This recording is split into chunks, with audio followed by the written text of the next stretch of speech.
Doctor Mohammad ইউনূসকে প্রধান উপদেষ্টা করে অন্তর্বর্তীকালীন সরকারের রূপরেখা দেয়া হবে বলে জানিয়েছেন বৈষম্য বিরোধী আন্দোলনের সমন্বয়ক নাহিদ ইসলাম। গত রাতে ফেসবুক লাইভে এসে কথা বলেন তিনি।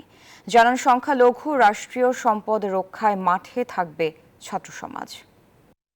ছাত্র জনতার অভ্যুত্থানকারী যে প্রস্তাবিত সরকার, অন্তর্বর্তীকালীন সরকার, যেটা আমরা সিদ্ধান্ত উপনীত হয়েছি ডক্টর মোহাম্মদ ইউনূসকে প্রধান উপদেষ্টা করে এই সরকার গঠন করা হবে, সেই সরকারকেই বাস্তবায়ন করতে হবে অবিলম্বে।